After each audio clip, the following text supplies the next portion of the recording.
आज के इस पॉडकास्ट में हमारे साथ एक ऐसी पर्सनालिटी, एक ऐसे शख्स मौजूद हैं जिनकी जितनी तारीफ की जाए उतनी कम। ये एक मोटिवेशनल स्पीकर हैं, एजुकेटर हैं, सोशल एक्टिविस्ट हैं और साथ ही साथ एक यूनिवर्सिटी के प्रो चांसलर भी हैं। ना जाने ऐसी ही कितनी बेटियों को ये उनकी फीस पे करके उनको एजुकेशन में हेल्प कर रहे हैं। इसी जज्बे को वेंकटेश्वरा वाइब्स सलाम करता है। तो आइए बिना किसी देरी के शुरुआत करते हैं हमारे सवालों का सफर और सर से करते हैं गुफ्तगू।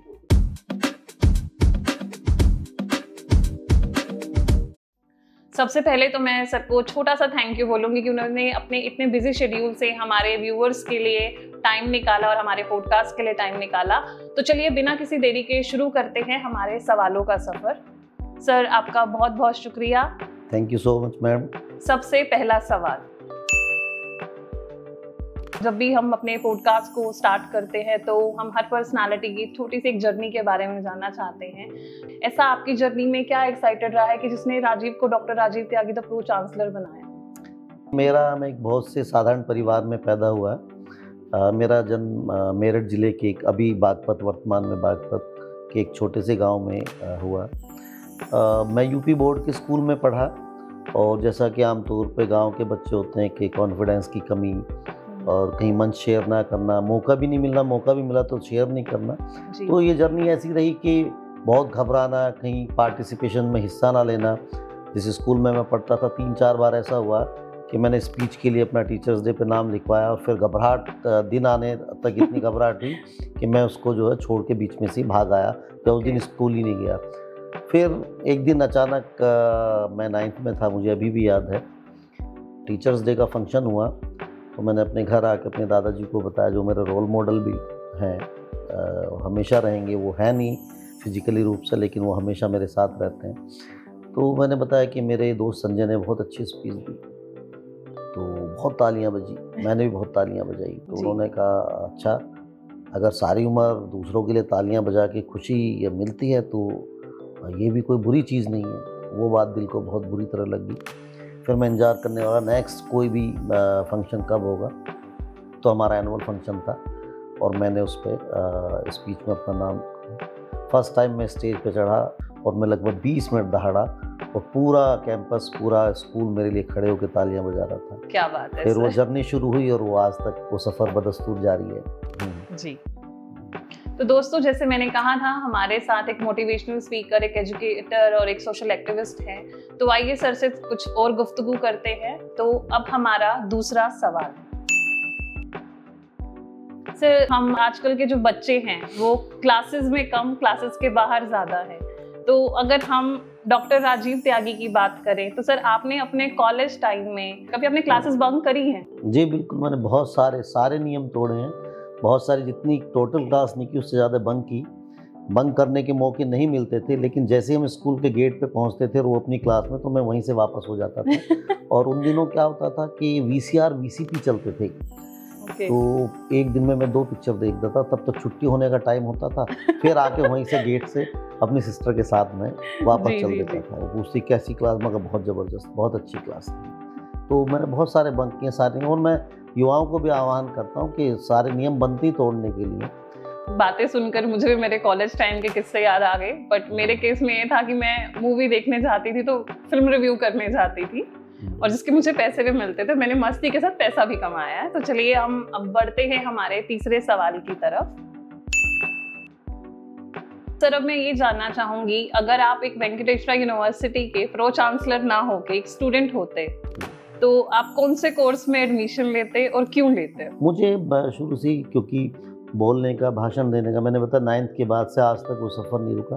तो मुझे लॉ और तार्किक रूप से बहस करना बहुत अच्छा लगता, तर्क के साथ। तो मुझे लगता है कि मैं एक लॉ का अच्छा स्टूडेंट और देश का शायद बहुत अच्छा वकील होता। स्पेशली महिला और बच्चों के अधिकारों के बारे में घंटों डिस्कस करना मुझे बहुत अच्छा लगता है। तो मैं डेफिनेटली, अगर मैं वेंकटेश्वरा का स्टूडेंट होता और मैं चाहता भी मैं वेंकटेश्वरा का होता, तो मैं यहाँ से लॉ कर रहा हूँ। मैं अपनी अगर पर्सनल एक्सपीरियंस में बात करूँ तो जो मेरी मदर थी, जो वो अपने ड्रीम्स पूरे नहीं कर पाई, तो उन्होंने चाहा कि मैं उनके वो ड्रीम्स पूरे करूँ।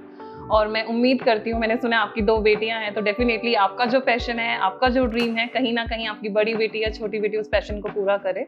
चलिए अब हम आगे बढ़ते हैं हमारे नेक्स्ट सवाल की तरफ। चौथा सवाल,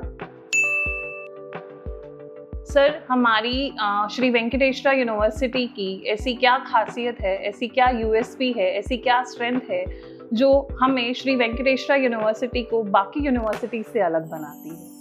देखिए, जब हम बात यूएसपी की करते हैं, गवर्नमेंट भी कहती है, न्यू एजुकेशन पॉलिसी भी कहती है कि देश के अंतिम छोर तक, गांव के अंतिम छोर, जहां दबे कुचलों शोषितों तक एजुकेशन की पहुंच सुनिश्चित करना, उस काम को वेंकटेश्वरा बखूबी कर रहा है। इस संस्थान के यशस्वी आदरणीय संस्थापक अध्यक्ष डॉक्टर सुधीर गिरी चाहते तो ये विश्वविद्यालय दिल्ली या नोएडा जैसे एनसीआर में हो तो अरबों रुपए इससे कमाते, लेकिन उन्होंने देखा जब वो यहाँ से लखनऊ जाते थे, गुजरते थे आज से लगभग 2 दशक पहले, उन्होंने देखा कि एक ऐसा एरिया है, यूनिवर्सिटी तो बहुत बड़ी चीज़ है, यहाँ पर आपका एक डिग्री कॉलेज तक नहीं है। महिला विकास की बात करते हैं, महिला सशक्तिकरण की बात करते हैं, तो विशेष रूप से बेटियों के लिए उन्हें अपलिफ्ट करने के लिए इससे अच्छा प्लेटफॉर्म नहीं हो सकता।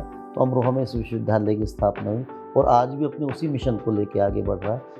जैसा कि अभी सर ने बताया कि इस यूनिवर्सिटी की स्थापना के पीछे जो हमारे फाउंडर प्रेसिडेंट सर हैं, कैसे वो एक विलेज से निकलकर अपने उस विजन के साथ फीमेल को एजुकेशन दे रहे हैं, अफोर्डेबल एजुकेशन दे रहे हैं, और आज के टाइम में हम क्वालिटी एजुकेशन की बात कर रहे हैं, एनईपी की बात कर रहे हैं, न्यू इनोवेशन से टेक्नोलॉजी की बातें कर रहे हैं।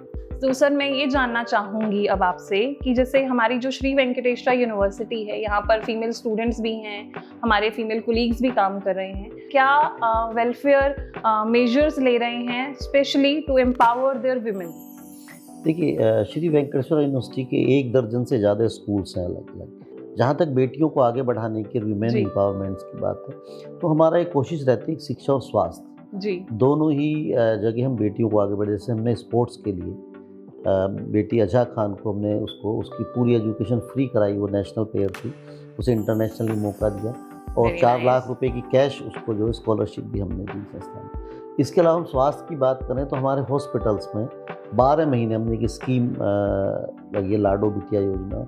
उसके तहत हम क्या करते हैं कि कोई भी डिलीवरी होने पर अगर बिटिया पैदा होती है तो उसको निःशुल्क उसके पूरे इलाज का खर्चा मुफ्त होने के साथ साथ उसको 3100 रुपये प्रोत्साहन राशि के रूप में देते हैं, ताकि आने वाले समाज को, उन गाँव में बेटियों को बोझ न समझ के लगे कि हाँ ये जो है 100 बेटों के बराबर होती है। जी, ये बहुत ही अच्छे इनिशिएटिव्स हैं जो हम विमेन को एम्पावर करने के लिए ले रहे हैं, और श्री वेंकटेश्वरा यूनिवर्सिटी इतना बढ़ चढ़ कर आगे काम कर रहा है, चाहे एक बेटी पैदा होने से लेकर उनकी एजुकेशन को हम किस तरह से सपोर्ट कर रहे हैं। तो आपके इसी जज्बे को वेंकटेश्वरा वाइब्स वेंकटेश्वरा यूनिवर्सिटी को सलाम करती है, और इसी सफ़र को आगे कंटिन्यू करते हुए हम बढ़ते हैं हमारे रैपिड फायर राउंड की तरफ, जो हमारे व्यूअर्स काफ़ी टाइम से वेट कर रहे हैं। तो अब शुरू करते हैं हमारा rapid fire round. Sir, T और कॉफी? टी। बीचेस और mountain? Beaches. Okay. Sir, your favourite street food? पानी पूरी। ओके, मी टू सर, इसमें मैं भी आपके साथ हूँ। ओके सर, आपकी पहली और आखिरी मोहब्बत? पहली और आखिरी मोहब्बत स्वामी विवेकानंद जी। और सर, अगर हम बॉलीवुड की बात करें, जैसे हर किसी इंसान के अंदर एक फिल्मी कीड़ा होता है, तो आपको क्या लगता है आपके अंदर कितने % वो फिल्मी कीड़ा है? 100%। 100%? आपने सारी मूवीज देखी है? जी। तो सर, ऐसा कोई एक मूवी का नाम या टाइटल जो आपको लगता है आपकी पर्सनालिटी को डिस्क्राइब करता है? अग्निपथ। क्या नाम क्या है तुम्हारा? विजय दीनानाथ जॉन। सो हम कह सकते हैं you are a super energetic person. जी, ओके। सर, अगर आपको एक सुपर पावर मिलती तो आप एजुकेशन सिस्टम को किस तरह से चेंज करना चाहते हैं? हालांकि न्यू एजुकेशन पॉलिसी आने के बाद जी बहुत सारी चीज़ें यूनिफॉर्म हुई हैं। एक अम्ब्रेला एक्ट के तहत हम सब लोग एक छत के नीचे आए हैं, लेकिन फिर भी मेरी कोशिश ये रहती, जो चीज़ें बनी है बहुत अच्छी बनी है, लेकिन इफ़ेक्टिव मैनर में जी उनको एग्जीक्यूशंस कैसे करें, क्रियान्वयन कैसे करें, उसका मेरा फोकस उस पर होता है। इसे में अगर मैं पावर में होता, एजुकेशन मिनिस्टर होता या किसी और पोस्ट, तो मेरा ये होता कि यूनिफॉर्मली इसे अंत्योदय तक, देश के अंतिम छोर तक इफेक्टिव मैनर में इसको लागू कराता। तो जैसा कि आपने बोला कि आपके अंदर 100% फिल्मी कीड़ा है, आपने शायद नायक मूवी तो देखी होगी। हाँ, वो एक दिन के चीफ मिनिस्टर बनते हैं। जी जी जी। अगर हम आपको एक दिन का प्राइम मिनिस्टर बना दें तो आप ऐसा क्या इनिशिएटिव करना चाहेंगे? मैं जो लोग कहते हैं कि महिलाओं को बराबरी का अधिकार देना चाहिए, जी मैं पहले ही दिन संसद में जी उसको पास करा के 50% सारे, चाहे वो नौकरियों की बात हो, चाहे वो जी इवन इलेक्शन लड़ने की बात, तो मेरा यह था कि विमेन एम्पावरमेंट के लिए अगर एक दिन का प्रधानमंत्री की जरूरत है तो इस देश की 90% ताकत मैं विमेंस के हाथ में दे दूँ। तो यदि मैं प्राइम मिनिस्टर बना तो मैं गारंटी से कह रहा हूँ कि सारे के सारे राइट्स विमेंस को दे दूँ।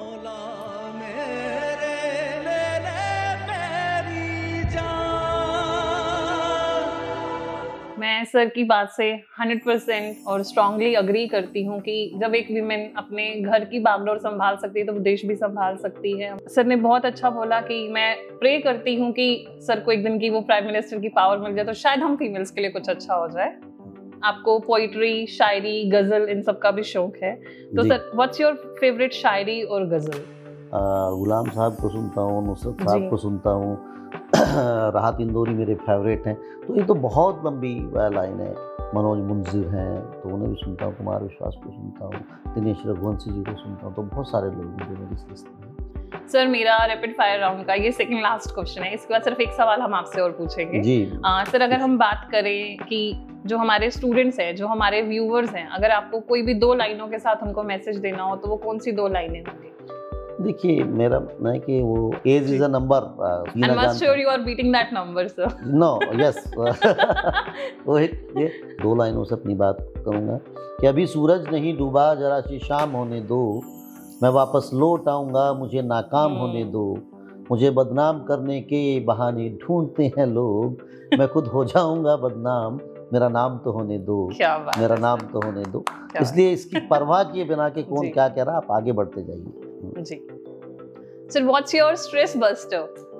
पहली बात तो मैं जीवन में स्ट्रेस सिखानी, मुझे लगता है स्ट्रेस नाम की चीज़ नहीं होनी चाहिए, लेकिन कभी हाँ विचलित हो जाता हूँ, स्ट्रेस नहीं कह सकते, थोड़ा बहुत विचलित हो जाता हूँ, तो मुझे कुकिंग बहुत अच्छा लगता है। उससे भी कहीं अधिक मुझे खाना बनाना और लोगों को खिलाना बहुत अच्छा लगता है, वो मेरे लिए सबसे बड़ा स्ट्रेस बस्टर का काम करता है जी। तो जब हम कभी फ्री हो तो हम घर आके खाना टेस्ट डेफिनेटली आप यहाँ भी खिला सकते हैं आपको जी। तो सर आज हमने अपने व्यूअर्स को बोला था कि आज हमारे साथ एक ऐसे एजुकेटर, एक ऐसे सोशल एक्टिविस्ट और एक ऐसे एंकर और एक ऐसे मोटिवेशनल स्पीकर हमारे साथ हैं। अब मैं ये जानना चाहती हूँ कि इस एंकर का फेवरेट एंकर कौन है, तो ये मोटिवेशनल स्पीकर किस मोटिवेशनल स्पीकर को फॉलो करता है, और आप किस मतलब राजनेता की बात करें, कौन सा ऐसा लीडर है जिसको आप पॉलिटिकली फॉलो करते हो या जिनके विजन आपको अच्छे लगते हो? मेरे लिए नेता, अभिनेता, राजनेता, जितने भी सारे धर्म नेता, रिलीजियस गुरु, आध्यात्मिक नेता, सब कुछ मेरे लिए 2 ही लोग हैं, पहले स्वामी विवेकानंद, दूसरे ओशो। इसलिए बुद्ध सबसे बड़े एंकर हैं मेरी लाइफ के, विवेकानंद सबसे बड़े गुरु हैं, चाहे वो राजनीतिक गुरु मान लें, आध्यात्मिक गुरु मान लें, धार्मिक गुरु मान लें। जिसने विवेकानंद को पढ़ लिया वो कैसे बिना मुस्कुराए रह सकता है। जी सर, मैं हर वक्त बोलती हूँ ये हमारा आखिरी सवाल है, बट जैसे ही आप कुछ बोलते हैं मेरे मन में एक और सवाल आ जाता है, तो मैं एक सवाल आपसे और पूछना चाहूँगी। जैसे आपने कहा कि आप कभी स्ट्रेस नहीं लेते हैं, आप मानसिक रूप से बहुत मजबूत हैं, आप ओशो, स्वामी विवेकानंद जी, बुद्ध जी को फॉलो करते हैं। सर अगर आपकी पर्सनालिटी में से अगर किसी को कोई एक चीज़ चुरानी हो तो आपको क्या लगता है ऐसी आपकी कौन सी स्ट्रेंथ है जो कोई आपसे चुराने की कोशिश कर सकता है? मुझे ऐसा कोई, मुझे लगता है कि अगर कोई मेरे से लेना चाहता है तो एडवर्स कंडीशन में आप अपने आत्मविश्वास को कैसे बनाए रखें, ये चीज़ मेरे से ले सकता है। तो सर से हम कोशिश करेंगे उनका सेल्फ कॉन्फिडेंस अगर थोड़ा सा भी उनके ओरा से कहें, उनकी पर्सनालिटी से कहें, उनकी ब्लेसिंग से कहें हम ले सके तो डेफिनेटली हम कोशिश करेंगे लेने की। अब मैं सर का शुक्रिया अदा करना चाहूँगी कि उन्होंने अपने इतने बिजी शेड्यूल से हमारे व्यूअर्स के लिए टाइम निकाला और इतनी सारी अपनी एक्सपीरियंसेस और इंसाइट्स हमारे साथ शेयर किए। तो सर आपका बहुत बहुत शुक्रिया। थैंक यू सो मच, आभार आपका, आपने मुझे मौका दिया। जी सर। उम्मीद है आपको आज का पॉडकास्ट पसंद आया होगा। आज हमने बात करी श्री वेंकटेश्वरा यूनिवर्सिटी के pro chancellor doctor Rajiv Tyagi ji से। अगर आपको आज का एपिसोड पसंद आया तो लाइक, शेयर, सब्सक्राइब करना मत भूलिएगा। नेक्स्ट वीक हम फिर मिलेंगे एक नए गेस्ट के साथ। तब तक के लिए मुस्कुराते रहिए और देखते रहिए वेंकटेश्वरा वाइब्स।